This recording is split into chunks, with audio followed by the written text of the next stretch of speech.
Assalamualaikum warahmatullahi wabarakatuh.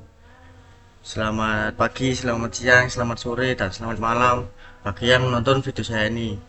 Perkenalkan, nama saya Eriko Wildan Widianto dengan NIM 1422500061. Akan mempresentasikan tugas ETS kimia mengenai struktur atom dan konfigurasi elektron. Pertanyaan pertama yang akan kita bahas berkaitan dengan eksperimen hamburan sinar alfa yang dilakukan oleh seorang ilmuwan. Hasil kunci dari eksperimen ini adalah pengamatan bahwa sebagian kecil partikel alfa dipantulkan kembali. Ini contoh gambar ilustrasi seorang ilmuwan yang sedang mengamati.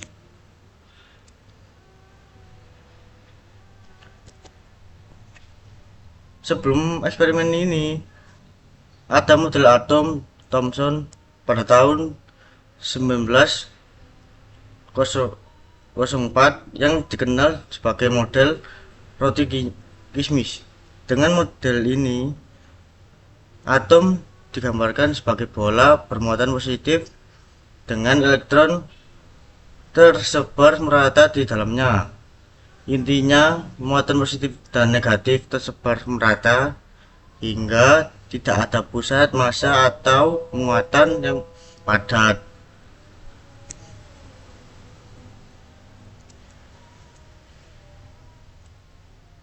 Inilah hasil pengamatan yang sangat penting. Sebagian besar partikel alfa menembus lempeng emas tanpa dibelokkan. Beberapa partikel dibelokkan dengan sudut kecil. Dan yang paling mengejutkan, sebagian sangat kecil dipantulkan kembali ke arah sumbernya. Di sebelahnya ada contoh sebuah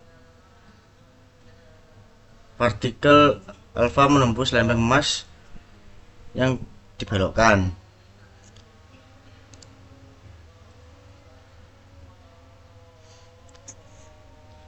Hasil ini menjadi bukti kuat yang membantah model Thomson. Jika model Thomson benar, di mana muatan positif tersebar merata, tidak ada partikel alfa yang akan dipantulkan. Muatan positif yang tersebar tidak akan cukup kuat untuk memantulkan partikel bermassa besar seperti partikel alfa. Kenyataannya bahwa ada partikel yang terpental balik menunjukkan bahwa sebagian besar massa yang muatan positif atom harus berkonsentrasi di pusat yang sangat kecil dan padat. Pusat ini kemudian dinamakan inti atom. Oleh karena itu, sebagian besar partikel alfa menembus. Ini berarti sebagian besar ruang atom adalah ruang kosong, dengan elektron beberapa berada di sekitar inti. Demikian hasil eksperimen ini mendukung model atom Rutherford yang menyatakan bahwa atom memiliki inti kecil padat bermuatan positif di tengah dan sebagian besar ruang atom adalah kosong. Kita lanjut di pertanyaan kedua. Bagaimana prinsip Booth, larangan Pauli, dan aturan Aufbau berperan dengan menentukan konfigurasi elektron unsur transisi dengan contoh unsur Fe dan ion Fe2+.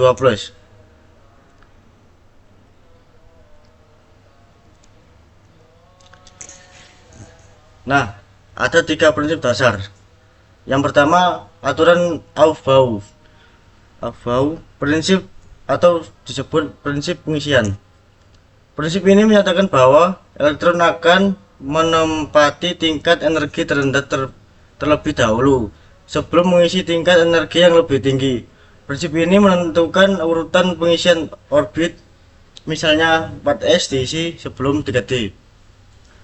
Yang kedua, larangan Pauli menyatakan bahwa dalam satuan orbit hanya dapat menampung maksimum 2 elektron dengan spin yang berlawanan. Ini menjamin bahwa tidak ada 2 elektron dalam atom yang memiliki keempat bilangan keantum yang sama. Yang ketiga, prinsip Wood menyatakan bahwa elektron akan mengisi orbit yang setara energinya satu persatu terlebih dahulu dengan spin sejajar, baru kemudian berpasangan. Prinsip ini membuat atom lebih stabil karena tolakan antar elektron lebih kecil. Konfigurasi elektron Fe dan Fe2+. Konfigurasi Fe berdasarkan urutan Aufbau, kita mengisi elektron hingga mencapai total 26. Urutannya 1s2, 2s2, 2p6, 3s2, 3p6, 4s2, 3d6. Disajikan dalam bentuk singkat yaitu Fe atau bisa disingkat jadi 4s2 dan 3d6. Konfigurasi ion Fe2+. Ketika Fe membentuk ion Fe2+, ia melepaskan 2 elektron untuk unsur transisi. Elektron yang hilang selalu berasal dari orbit dengan energi lebih tinggi, yaitu orbit 4s bukan 3d. Jadi konfigurasi ion Fe2+ adalah Fe2+ banding 3d6.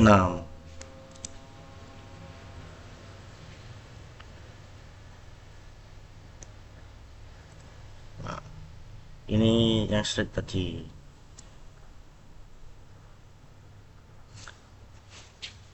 Peran 3 prinsip dalam kasus Fe dan Fe2+.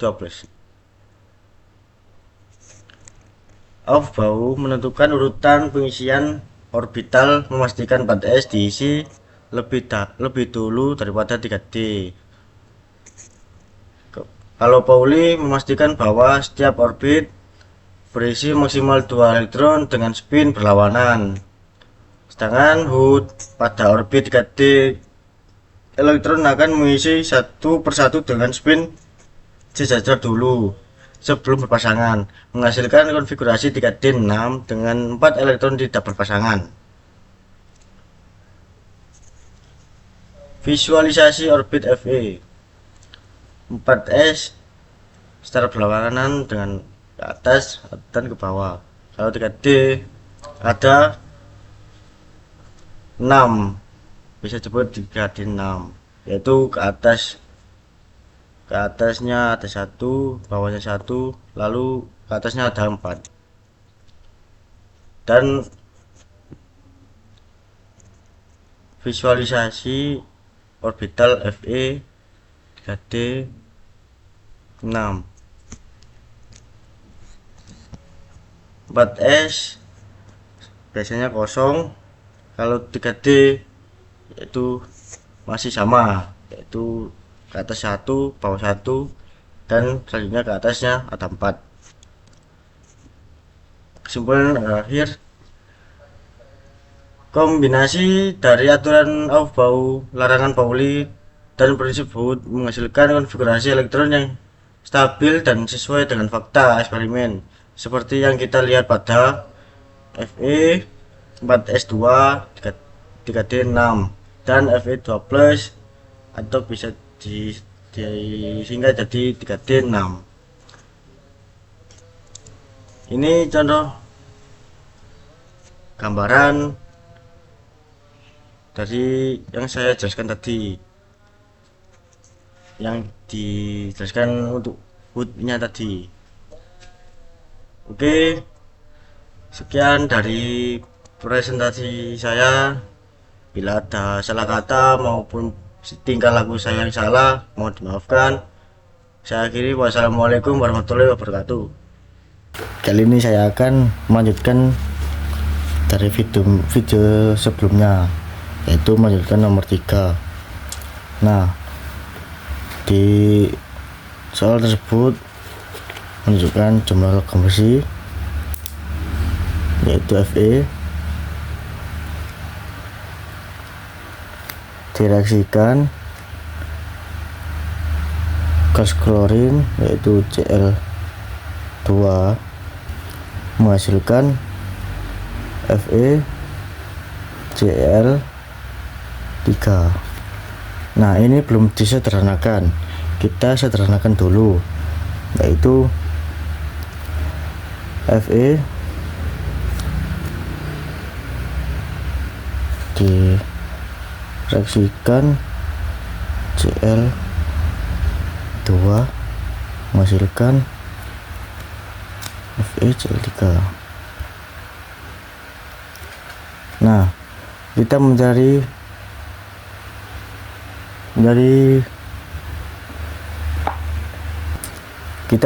perbandingannya dahulu, yaitu di sini tertulis 2 kali 3 sama dengan 6.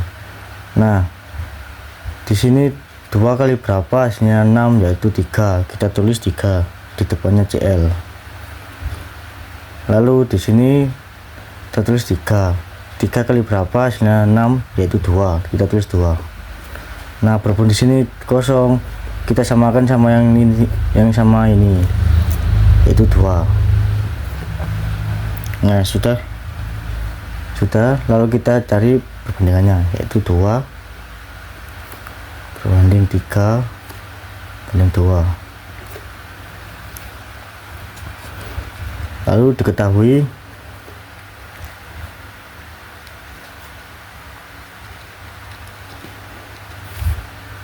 massa Fe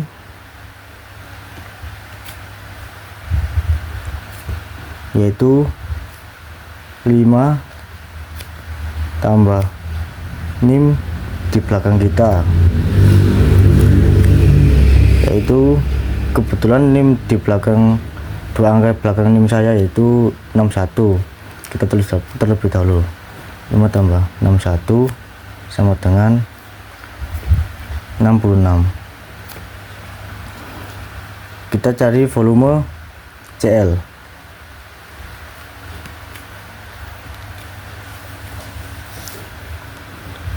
Volume Cl yaitu 10 liter pada STP.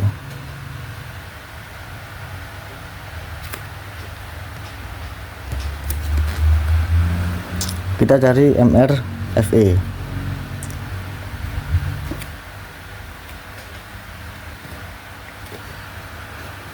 Yaitu 56 kali 2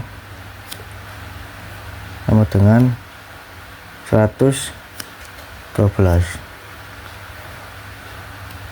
Kita cari MRCl.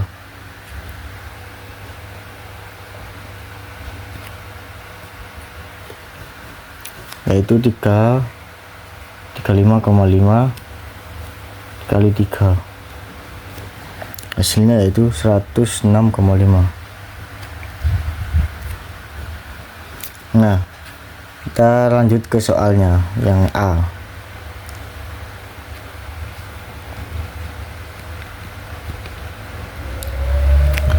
Nah, di A yaitu kita mencari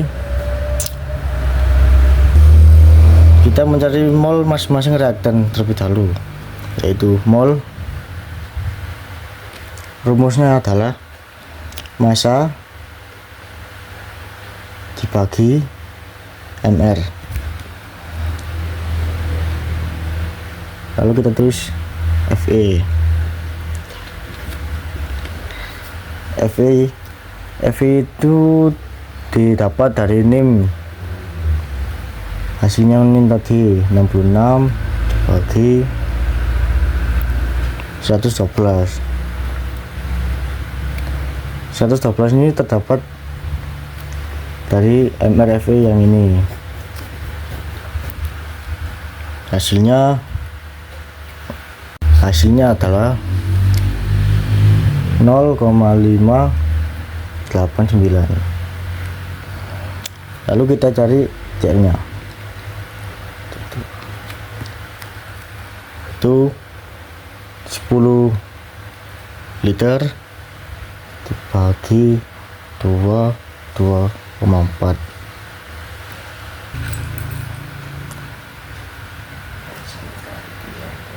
sama dengan 0,446.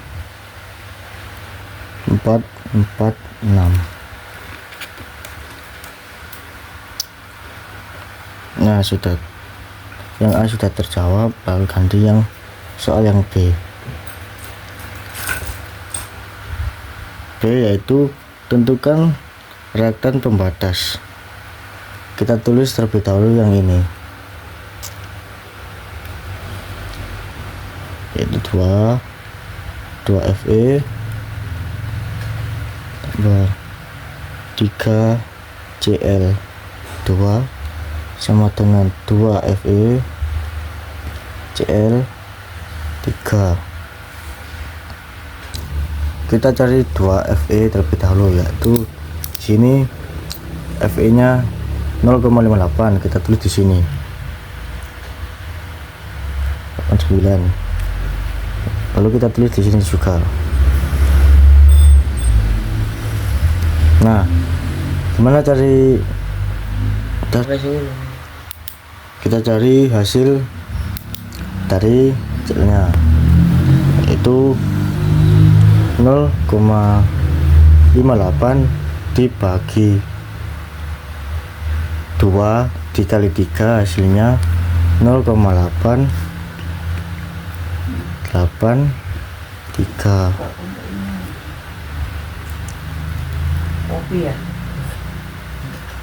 Nah, ditentukan di sini adalah 0,58, tapi hasilnya adalah 0,883, tidak sesuai atau lebih dari yang ditentukan. Lalu kita cari yang Cl nya.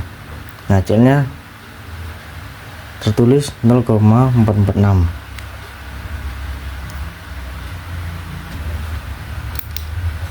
Kita tulis di sini 0,446.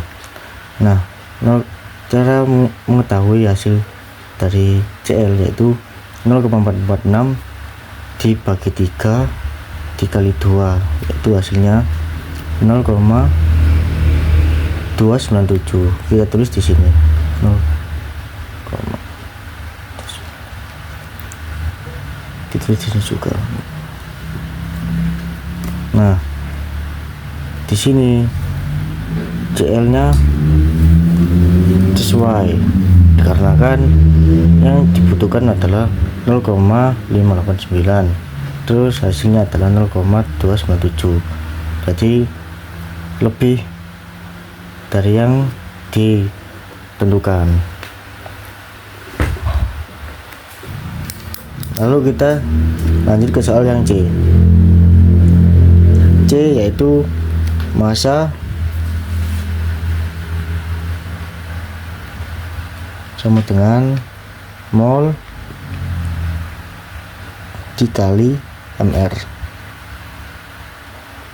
Nah, molnya adalah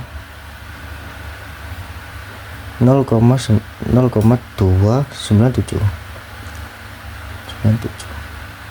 dikali 112 ditambah 106,5. Lalu hasilnya adalah, kita tulis ulang, 0,297 dikali ditambah 112 tambah 0,6,5, yaitu hasilnya 218,5. Lalu kita lanjut ke soal yang D. D adalah menghitung massa sisa reaktan. Kita tulis sisa sama dengan mol yang ditentukan dikurangi mol yang diperlukan. Itu kan dikurangi mol yang diperlukan.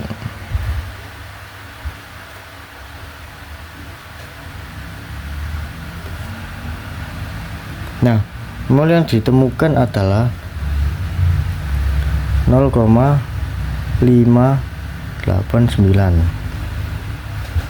dikurangi 0,297, hasilnya adalah 0,292 gram. Nah, hasilnya sudah ketemu, kita tulis masanya.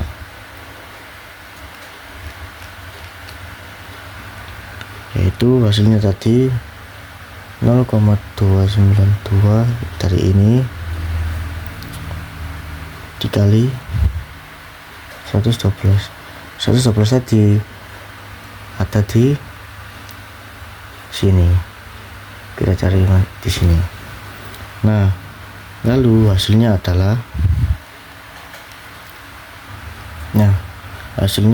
tertulis di kalkulator adalah 32.704 gram. Nah, ini bentuk dari hasil penjelasan dari saya. Apabila ada salah ataupun salah ucap, mohon dimaafkan. Saya akhiri. Wassalamualaikum warahmatullahi wabarakatuh.